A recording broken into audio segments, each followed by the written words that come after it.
Savez-vous que la Méditerranée abrite une espèce de plante au rôle aussi important que la forêt amazonienne pour la Terre? Son nom, la Posidonie, le poumon de la Méditerranée comme on l'appelle.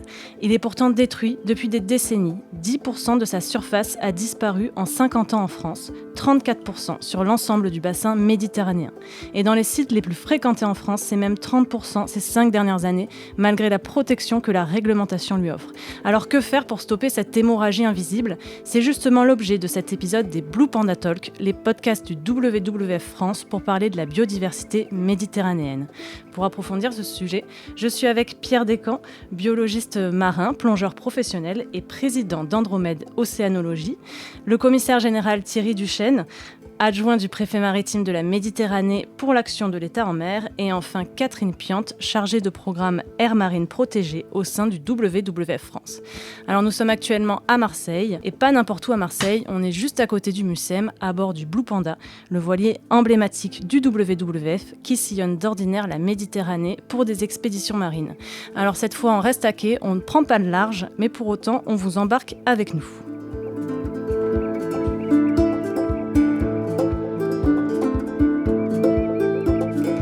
Bonjour à tous et merci d'avoir répondu présent pour cet épisode des Blue Panda Talk. Donc on va parler de la Posidonie. Pour certains qui nous suivent, c'est peut-être la première fois que vous entendez ce mot, Posidonie. Eh bien, on va commencer par expliquer ce qu'est la Posidonie. C'est une plante et non une algue, comme beaucoup pensent à tort parfois. Une plante endémique de la Méditerranée, ça veut dire qu'elle ne vit qu'en Méditerranée. Et donc cette distinction entre plante et algue, déjà, pourquoi c'est important de le dire, Catherine Piante? Alors la Posidonie, effectivement, c'est une des rares plantes à fleurs qui pousse, qui s'est adaptée en fait au milieu marin. Ça veut dire qu'elle a un système racinaire, ça veut dire qu'elle a une tige, ça veut dire qu'elle a des feuilles et ça veut dire aussi qu'elle fleurit. Alors elle fleurit assez rarement, elle fleurit tous les 4 à 5 ans quand la mer est assez chaude. Et en fait, cette fonction de plante à fleurs fait que en fait, elle va offrir notamment une très très grande densité. Elle se reproduit par ses rhizomes. Ces rhizomes entremêlés avec ses racines, avec les sédiments, forment une sorte de matelas sous-marin qui peut avoir une très très grande épaisseur et qui va contribuer à stabiliser les fonds marins. Donc cette qualité de plante à fleurs lui offre effectivement une particularité assez exceptionnelle. Et donc, on dit souvent que la Posidonie est aussi importante pour la Méditerranée que la forêt amazonienne pour la Terre. Pourquoi exactement on lui donne autant d'importance ? Alors actuellement, on découvre, enfin je dirais le grand public découvre la fonction de puits de carbone de la Méditerranée et puis aussi son rôle de poumon. L'herbier de Posidonie produit énormément d'oxygène. Donc les scientifiques ont calculé qu'un mètre carré de Posidonie va produire autant d'oxygène qu'un hectare de la forêt tropicale. C'est pour ça que cette comparaison audacieuse, en fait, elle est assez justifiée et elle peut montrer l'importance de cet habitat. Et puis c'est aussi un exceptionnel puits de carbone. 1 hectare de Posidonie, ça a été calculé effectivement il y a quelques années et publié dans un rapport de l'UNESCO, va absorber autant de carbone que 15 hectares de la forêt tropicale. Et donc aujourd'hui on sait que l'herbier de Posidonie n'est pas la seule plante à fleurs, n'est pas la seule prairie sous-marine dans le monde, mais c'est une des principales. Il y en a d'autres dans d'autres pays. On sait qu'aujourd'hui, un tiers des émissions mondiales du carbone qui a été émis en 2019 a été séquestré dans les puits de carbone bleu de la planète. Donc ça montre la quantité de carbone que ces écosystèmes peuvent stocker, et je dirais que c'est un très grand service qu'ils nous rendent à l'ère du changement climatique, et puis ils rendent aussi bien d'autres services. Ils hébergent énormément de populations de poissons, notamment il y a beaucoup d'espèces de poissons qui sont d'importance pour la pêche commerciale, qui passent une partie de leur cycle de vie dans l'herbier. Oui, c'est 20 à 25% des espèces animales et végétales connues en Méditerranée qui sont observées. Voilà, exactement. Donc on parle d'herbier de Posidonie, mais en réalité c'est une vraie forêt avec une population dense comme dans toutes les forêts. Il délivre 25 services écosystémiques, des services qu'il offre à la société, et notamment la protection des plages de l'érosion, la protection des plages de l'érosion par la houle, etc.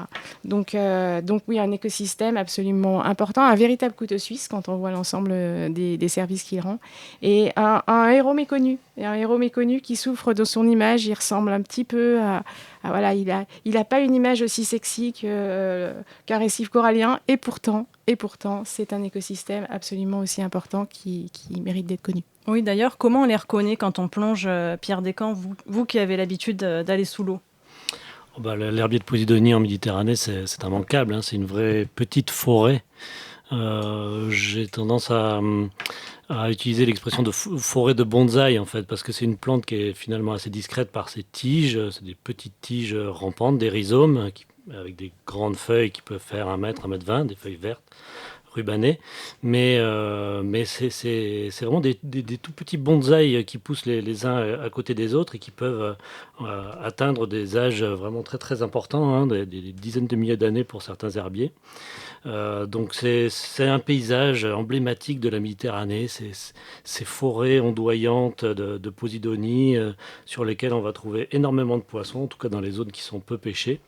Dans les zones qui sont pêchées, on a vraiment parfois l'impression que ce sont des déserts, mais pas du tout dans les zones un petit peu éloignées ou protégées. Par exemple, les herbiers de la côte est du Cap Corse, on va avoir des animaux fabuleux, des gros animaux, des grosses raies, des anges de mer, beaucoup de prédateurs, des poissons qui font leur nid dans les intermates, c'est-à-dire dans les trous de sable qu'il y a au milieu de l'herbier. Donc vraiment, c'est un paysage, c'est un univers qui est vraiment à découvrir. Il faut s'y mettre. Et vraiment, il y a des rencontres fabuleuses à faire de biodiversité, puisque c'est le thème aussi du moment, un réservoir de biodiversité énorme. Et vous parlez du Cap Corse, c'est en Corse justement qu'on retrouve le plus de Posidonie en Méditerranée, 66,2% de la surface des herbiers. Ensuite, c'est le long de la région Provence-Alpes-Côte d'Azur qu'on en trouve le plus, 33,5%. On en trouve un petit peu aussi en Occitanie. Alors, cette localisation des herbiers, comment ça s'explique? Est-ce que c'est la température de l'eau qui fait qu'on en trouve plus à un endroit qu'à un autre? Comment expliquer cette localisation des herbiers? Alors, Pierre pourra peut-être compléter, mais en tout cas, ce que je peux dire, c'est qu'effectivement, pour vivre heureux, l'herbier a besoin d'un certain nombre de paramètres. Donc, un des premiers paramètres, c'est la transparence de l'eau. C'est une plante à fleurs, donc il a besoin de faire sa photosynthèse, il a besoin de capter la lumière. Et donc, effectivement, en Corse, on trouve une eau absolument limpide qui aide à son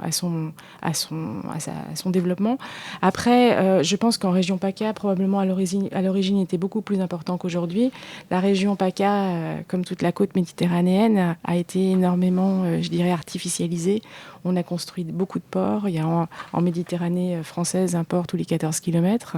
Donc, on a construit des digues. À Marseille, à l'origine, il y avait un herbier absolument magnifique qui a été quand même détruit au cours des décennies par l'avancée de la ville. Donc, je pense que pour la région PACA, la deuxième raison, c'est cette urbanisation qui a joué. Et puis, en Occitanie, il y a le panache du Rhône qui amène beaucoup de turbidité. Donc, c'est-à-dire, qui dit turbidité dit une certaine opacité de l'eau, des matières en suspension qui ne sont pas du tout favorables à la poussée de l'herbier. Pierre, je ne sais pas si tu veux compléter ce panorama. Non, tu as tout à fait raison. L'herbier n'aime pas les eaux douces non plus, donc évidemment les panaches des grands fleuves ou à l'embouchure des fleuves, on ne va pas avoir d'herbier de Posidonie. Et elle n'aime pas tellement les températures glaciales de l'hiver. Peut-être que c'est aussi un paramètre, mais sûrement moins important que la turbidité pour ce qui est du golfe d'Aigues-Mortes, qui est la zone la plus froide de Méditerranée avec celui avec le golfe des Trias. Donc non, c'est tout à fait ça. Après, ce qui est remarquable, c'est que tu parlais des impacts de l'urbanisation sur les contours de l'herbier, sur la surface de l'herbier. Ce qui est absolument remarquable, c'est que si on n'impacte pas en fait cet herbier par une construction littorale, les limites sont pérennes dans le temps d'une manière absolument extraordinaire. On a fait des comparaisons de photographie aérienne dans certaines zones du golfe de Saint-Tropez, par exemple, il y a un siècle, et des photos modernes. On a exactement, presque au centimètre près, le même contour de l'herbier en limite supérieure. Et évidemment, si on construit un port, déjà on détruit une surface d'herbier directement, mais aussi on va perturber la circulation des eaux dans le coin et on peut avoir des régressions extrêmement importantes. L'herbier est à la fois résistant et fragile, mais quand on dépasse un certain niveau de pression, d'impact, on peut avoir des régressions massives et très rapides. Et ces aménagements côtiers, cette artificialisation dont vous parlez, c'est une des raisons qui explique la perte de surface des herbiers. On le disait en introduction, 10% de leur surface perdue durant les 50 dernières années, même 30% en 5 ans dans certains endroits très fréquentés de Méditerranée. Je prends l'exemple par exemple de Golfe-Juan. Entre 2006 et 2018, c'est 220 hectares d'herbiers qui ont été détruits, soit l'équivalent de près de 320 terrains de football. Qu'est-ce qui impacte le plus au final les herbiers? Est-ce que c'est l'artificialisation? Est-ce que c'est le mouillage des bateaux? Est-ce qu'on le sait? En fait, dans le temps, les choses ont été un petit peu différentes. Effectivement, à l'époque où il y a eu beaucoup d'urbanisation, on peut dire qu'il y a eu une destruction directe et irrémédiable et rapide d'une certaine surface d'herbier pour construire les ports de la Côte d'Azur, etc.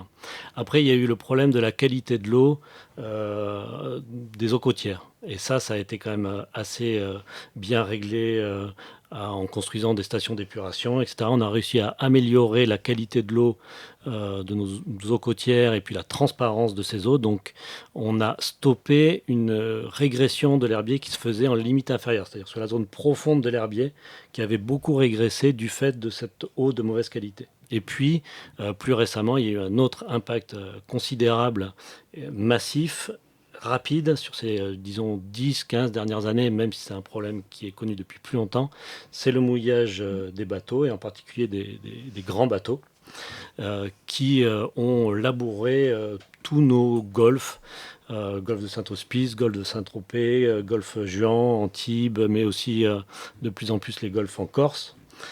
Calvi, etc. Ces zones ont été impactées dans les 10-15 dernières années de manière extrêmement alarmante. Et ça se voit d'ailleurs, quand on plonge, on voit l'impact des ancres sur les herbiers? Alors, on le voit parfaitement dans les zones de mouillage. On va avoir, selon le niveau d'impact, d'abord des tranchées dans l'herbier. Et puis ces tranchées vont se croiser, etc. Donc on va se retrouver avec des îlots d'herbier sur une grande tache d'herbier mort. Et puis si l'impact se poursuit très intense, on va avoir plus que de la motte morte. Et ça, on peut observer ça en quelques années. En 10 ans dans le golfe de Juan, on a observé des zones qui avaient régressé quasiment à 100%. Oui, je voulais compléter ce que disait Pierre pour expliquer qu'en fait, ces problèmes qu'on rencontre en Méditerranée, c'est important aussi de voir qu'en Méditerranée française, qu'ils affectent l'ensemble des pays du pourtour méditerranéen. L'herbier de Posidonie, il faut imaginer que ça fait comme une ceinture très fine qui quasiment, en fait, sur une toute petite largeur, fait le tour de la Méditerranée, à part dans quelques régions et quelques endroits.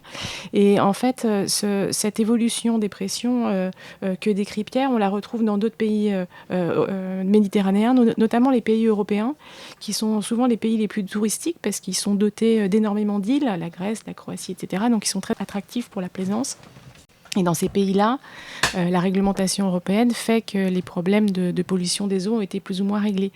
Mais à l'extérieur de ces pays-là, il y a encore un certain nombre de pays qui souffrent d'un impact sur l'herbier qui vient par exemple de la pollution. Je pense à la Tunisie qui a le plus bel herbier de la Méditerranée. C'est un herbier absolument gigantesque qui couvre les fonds de ce qu'on appelle le golfe de Gabès et qui est absolument énorme et qui souffre beaucoup de la pression de pêche, de l'impact de la pêche, des pêcheurs qui peuvent s'ancrer sur l'herbier, mais aussi de la pollution avec d'énormes usines en zone côtière qui rejettent encore parfois leurs rejets en mer et qui viennent donc vraiment blesser cet herbier important. En tout cas, on a fait un bel état des lieux de la Posidonie, de ce qu'elle apporte, de ce qu'elle subit. Avant de poursuivre, j'aimerais vous faire écouter un extrait de reportage. On l'écoute et on en parle juste après. Les Posidonia oceanica, c'est la plante qui domine en Méditerranée. Elle est connue sous le nom de Posidonie. C'est aussi une plante qui vit des millénaires, qui est donc très fragile, surtout au centre des touffes. Et elle est actuellement détruite par la pollution, par des nuisances telles que tout engin mécanique qui traîne quelque chose dessus. En Méditerranée, elle représente quelque chose de fabuleux en production d'oxygène par le nombre des feuilles, leur longueur, surtout en période estivale. Elle représente une des plus grandes productions d'oxygène de la planète, au mètre carré bien entendu, de peuplement. Elle représente aussi quelque chose qui assure l'épuration, entre guillemets, de ce qui n'est pas chimique, l'épuration de tous les rejets en mer organiques. Elle absorbe les sédiments, elle crée un fond en constante élévation. Donc, bon, là, vous allez me dire pourquoi je vous fais passer cet extrait, parce qu'au final, ce que dit ce monsieur, c'est d'ailleurs George Cooper, pour ceux qui le connaissent, c'est le fondateur de l'association Les Jardiniers de la Mer, qui a pendant des années replanté des boutures de Posidonie pour enrayer la régression des herbiers. Eh bien, ce monsieur, au final, il a dit exactement la même chose que ce que nous, on vient de dire depuis le début de cet épisode. Si j'ai choisi cet extrait, c'est parce qu'en fait, il date de 1983. Donc, en fait, ça fait 40 ans que on fait les mêmes constats, on sait ce qu'apporte la Posidonie, on sait ce qu'elle subit, et pour autant, il y a toujours une régression des herbiers. Alors, comment expliquer ? Alors, je vais peut-être Allez-y, Thierry Duchesne. intervenir. Effectivement. Alors, ce que je voulais ajouter aussi, nous avons un ami commun de l'agence de l'eau, qui est Pierre Boisserie, qui dès 1991 alerte sur le dégât causé par les ancres sur l'herbier de Posidonie. Donc, le sujet est ancien. Je crois aussi qu'il y a un temps pour la prise de conscience. Malheureusement, effectivement, les lanceurs d'alerte ne sont pas toujours écoutés tout de suite. Et puis, les dégâts paraissent insignifiants au début, sauf qu'effectivement, avec la somme, je dirais, des atteintes, on arrive à de véritables problèmes. Alors, ce qui s'est passé, c'est que l'herbier de Posidonie a été protégé dès 1988, je crois, par le Code de l'environnement. Donc, ça devient une espèce protégée, tout le monde le sait. Mais sauf que le process de protection n'est pas le bon. C'est-à-dire qu'effectivement, si un navire est surpris en train de dégrader de l'herbier de Posidonie, il subira une sanction en raison de l'atteinte à une espèce protégée. Mais comment le constater ? Et c'était ça toute la difficulté. En fait, il fallait mettre un officier de police judiciaire derrière chaque bateau, attendre de la remontée de l'ancre, plonger. Le magistrat va vous demander est-ce que la dégradation n'était pas liée à un autre navire qui est déjà mouillé. Donc en fait, il n'y avait eu aucun procès verbal. Donc le préfet maritime, responsable de la protection de l'environnement, ces dernières années, se rend compte qu'effectivement, il y a un problème sérieux, d'autant plus qu'on a de remarquables institutions comme Andromède ou VVF qui font quand même remonter des rapports, et on se dit, il y a peut-être un problème de protection. Et c'est pour ça que ce que décide de faire le préfet maritime, c'est de changer complètement la donne. Et face effectivement à un caractère irrémédiable qui est démontré, on ne peut pas attendre encore des années, je dirais, pour mettre en place un nouveau dispositif. Ce qui est décidé, c'est de créer carrément des zones de mouillage pour les navires, ce qui veut dire que certains secteurs pour les navires qui représentent les impacts les plus importants vont être interdits. Alors là aussi, ce que je voulais dire, c'est qu'il faut bien comprendre, et ça vous le savez, c'est qu'actuellement, on a une intensification d'utilisation de l'espace maritime. C'est-à-dire que des bateaux de plaisance de 180 mètres, 200 mètres, on ne connaissait pas. C'est en train d'arriver. Et nous, on a connu une marine marchande jusqu'à la fin des années 2000, mais dont la vocation était de mouiller, mais devant les ports. Et là, on a une mutation complète, c'est-à-dire que l'essentiel des navires vont venir mouiller dans les zones les plus belles du littoral, parce que ce sont des navires de plaisance. Deuxième phénomène d'intensification, c'est qu'avant, un bateau restait 5-6 jours dans un port. Aujourd'hui, avec les systèmes, je dirais, numériques de réservation, vous avez des gros bateaux qui vont être loués 80 jours par an. Et donc, le même bateau qui, auparavant, ne mouillait que 3-4 fois dans l'année dans la zone, il peut venir, comme dans le parc des Calanques, venir mouiller 80 fois dans l'année. Donc, il faut bien être conscient d'une intensification de l'utilisation de l'espace et une marine dont la vocation essentielle est de mouiller. Et en plus, en plein milieu des herbiers. Et donc ça, nous, on le perçoit bien. Et le préfet maritime ne peut pas rester indifférent. Et donc, change complètement la donne. Mais bien évidemment, ça veut dire aussi qu'il faut mettre en place d'autres conditions économiques d'accueil. Et donc, quand vous dites « il change la donne », donc c'est l'arrêté de la préfecture maritime de Méditerranée de 2019 qui interdit le mouillage sur la Posidonie aux embarcations de plus de 24 mètres avec un seuil abaissé à 20 mètres pour certaines zones, c'est ça ? Tout à fait. Alors, ce seuil de 20 mètres, en fait, on a gardé des conditions historiques. Dans des aires marines protégées, il y avait déjà, comme la Côte Bleue à Marseille ou Beaulieu, il y avait déjà une réglementation qui concernait les bateaux de 20 mètres. Alors, plutôt que de tout perturber, on les a gardés, mais essentiellement, c'est les bateaux de plus de 24 mètres qui, effectivement, vont faire l'objet d'une réglementation. Et on peut dire qu'il y a une sorte de déclaration, certains étaient là, aux ambiers, je dirais scientifiques, environnementalistes, responsables de l'État vont dire maintenant on change la donne et on rentre effectivement dans une protection meilleure. Mais cette protection meilleure, le paradoxe, c'est qu'elle est aussi source de développement économique, quoi qu'on en dise. Aujourd'hui, nous, ce qu'on constate, c'est que les zones les plus protégées attirent le plus. Allons en parler au parc de Port-Cros ou au parc des Calanques. Plus une zone est protégée, paradoxalement, plus elle attire. Donc, je dirais, bonne réglementation de l'environnement ne signifie pas départ de tous les navires et désert touristique. Au contraire, le problème, c'est que c'est l'inverse. Donc, ce qui fera, je dirais la vie de notre humanité demain, c'est évidemment la protection de l'environnement, mais ce sera aussi le succès des activités économiques. Personne ne va dans des décharges et dans des zones polluées.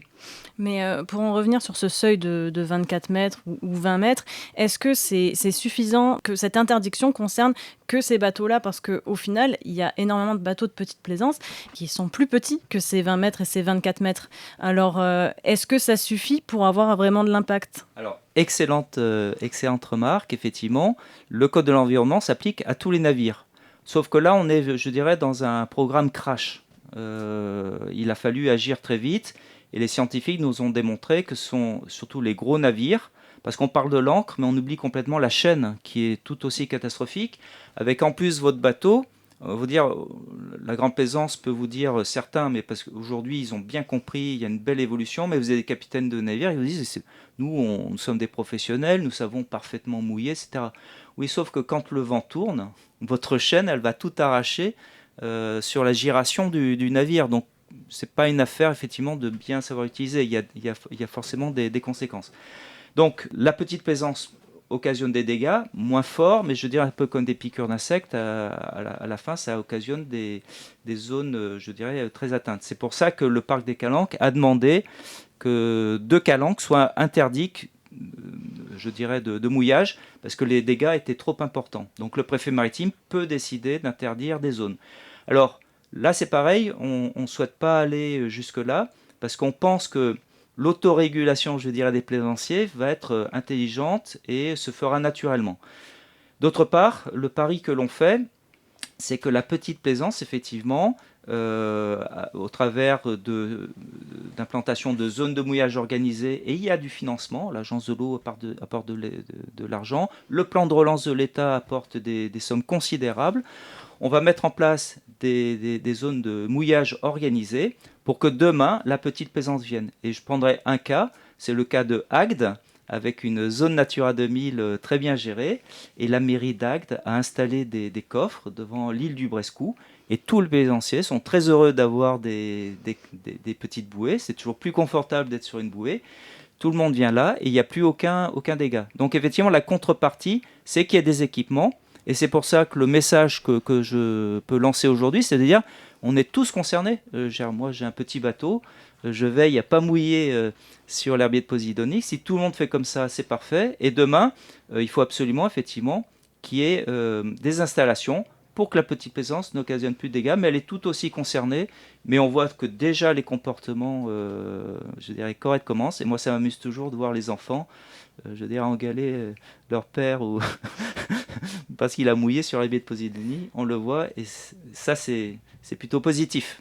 Mais on va en parler justement après des solutions qui peuvent être mises en place. Juste avant, est-ce que vous pouvez nous faire, Thierry Duchesne, un bilan de cette saison estivale, justement, où ce fameux arrêté de la préfecture maritime a été mis en place cet été de façon pédagogique, c'est ça ? Voilà, alors ce qu'il faut dire, c'est que les arrêtés ne sont pas tombés du ciel. Il y a eu un énorme travail qui a été fait localement. Et donc, je dirais, rade par rade, crique par crique, les directions départementales des territoires de la mer, représentants du préfet maritime, ont négocié toutes les zones et ont fait remonter au préfet maritime les propositions. Donc, ça s'est effectivement passé comme ça. Et là, on est rentré effectivement dans l'application parce que la saison estivale, c'est là qu'on a énormément d'activités. Et les sémaphores ont fait un suivi de toutes les zones. Alors, ce qu'il faut dire, c'est que c'est un phénomène qui est surtout concentré dans les Alpes-Maritimes, l'Est du Var et les Bouches de Bonifacio. C'est là qu'on a la pression la plus importante, donc c'est là qu'on doit conduire les efforts. Donc on ne va pas s'éparpiller partout. Voilà. Deuxièmement, ce qui est positif, c'est que déjà, on constate que beaucoup de bateaux, naturellement, ne vont plus mouiller sur l'herbier de Posidonie. Et enfin, effectivement, on a à peu près 500 navires qui ont été en infraction. Donc, on avait décidé cette année d'être très pédagogue. On avait déjà donné 1 an de délai dans la mise en œuvre à cause de la crise Covid. Et cette année, sur ces 500, il y a eu 30 procès-verbaux qui ont été dressés parce que là, on avait vraiment affaire à des gens de mauvaise foi ou récalcitrants. Et ces procès-verbaux vont être traités par le tribunal maritime de Marseille et vont donner lieu effectivement à des sanctions dans les prochaines semaines qu'on va suivre avec beaucoup d'attention. Et l'année prochaine, effectivement, on sera un petit peu plus, encore un peu plus sévère parce que d'une part, des installations ont été mises en place et d'autre part, maintenant, les gens commencent à bien connaître le sujet. La Posidonie, on en parle beaucoup grâce à l'action de vous tous.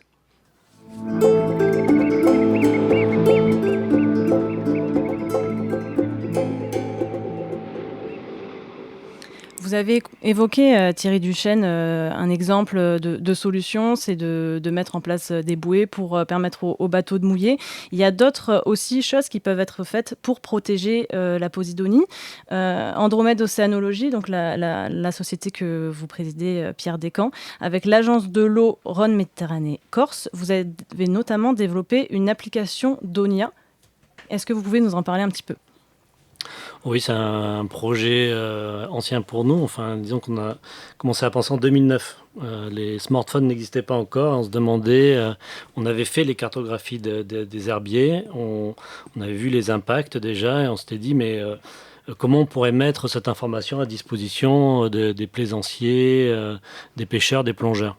Et on n'avait pas la solution parce qu'il n'y avait pas un outil cartographique simple. Et puis les iPhones, les smartphones sont arrivés. Et là, on s'est dit, bah voilà, on a notre support. Donc on a développé une petite application. Maintenant, ça paraît tellement naturel, cartographique, qui permet à tout à chacun, gratuitement, d'avoir la cartographie des herbiers et la nature du fond sous son bateau. Donc c'est extrêmement simple d'utilisation. Quand je me promène en mer, j'ai mon bateau et puis je sais si je suis sur du sable, de l'herbier, et je vais même pouvoir peut-être aller chercher la petite tache de sable dans l'herbier que j'aurais pas vue en arrivant dans la baie parce qu'elle est à 300 mètres et que j'ai pas cette visibilité-là. Excusez-moi. Et donc voilà, c'est un petit outil numérique très simple qui marche bien. Je crois qu'on double tous les ans notre nombre d'utilisateurs. On doit avoir 30 ou 40 000 bateaux qui utilisent l'application pour faire des mouillages vertueux, donc dans les taches de sable ou dans l'herbier mort, mais en tout cas qui font attention à ne pas mouiller dans l'herbier. Et est-ce qu'il existe aussi des encres moins destructrices que d'autres ou des kits pour adapter son encre et faire en sorte qu'elle soit moins destructrice ? Est-ce que ça existe ? Alors il y a l'encre, mais aussi la chaîne. C'est un peu ça le sujet. Alors évidemment, oui, il y a des systèmes qui s'appellent Stop Encre, donc je pense... oui, je crois que c'est Stop Encre. Oui, ça s'appelle Stop Encre. Donc déjà là, c'est un énorme progrès. Alors, ça peut être important parce que n'oublions pas une chose aussi, c'est que la sécurité de la navigation prime. Donc le jour où vous êtes pris dans la tempête, etc., on ne vous interdira pas de mouiller à l'abri d'un cap parce qu'il y a un herbier de Posidonie. Et à ce moment-là, effectivement, au pire, avoir une ancre qui permet d'occasionner le moins de dégâts est une très bonne chose. Mais là, je pense que pour les industriels, effectivement, il y a un vrai travail de réflexion. Il y a certaines sociétés qui travaillent là-dessus, c'est important. Je voulais revenir sur la cartographie, ça c'est très important. Donc le travail fait par Andromède avec Donia est remarquable. Mais je voulais aussi souligner qu'aujourd'hui, avec cette réglementation qui apparaît de plus en plus, c'est vraiment important que tout le monde navigue avec des cartes CHOM. Et c'est vrai que le numérique nous aide pour ça. Aujourd'hui, on n'a plus les grandes cartes papier sur son petit bateau. Donc avoir une tablette avec la carte du service hydrographique océanographique de la marine à jour, c'est parfait. Parce qu'on a une réglementation qui est de plus en plus importante. Et l'exemple qu'on a eu, c'est un cas particulier. Vous savez qu'on a eu des bateaux qui naviguaient au milieu des zones d'écopage des Canadair cet été. S'ils avaient eu la carte CHOM à jour, ils savaient qu'ils ne devaient pas être dans cette zone à partir du moment où un Canadair se présentait. Pour les herbiers de Posidonie, c'est la même chose. Il y a beaucoup de réglementations. Et si on a sa carte CHOM doublée de DONIA, on navigue en toute sécurité, d'autant plus qu'on sait où sont les hauts fonds et on ne va pas se planter entre l'île et la terre. Et est-ce que en protégeant plus fortement les eaux, est-ce qu'on peut améliorer la situation des herbiers ? Je pense par exemple à la création de plus d'aires marines protégées, mais aussi à la création de plus d'eau qui sont soumises à une protection plus forte.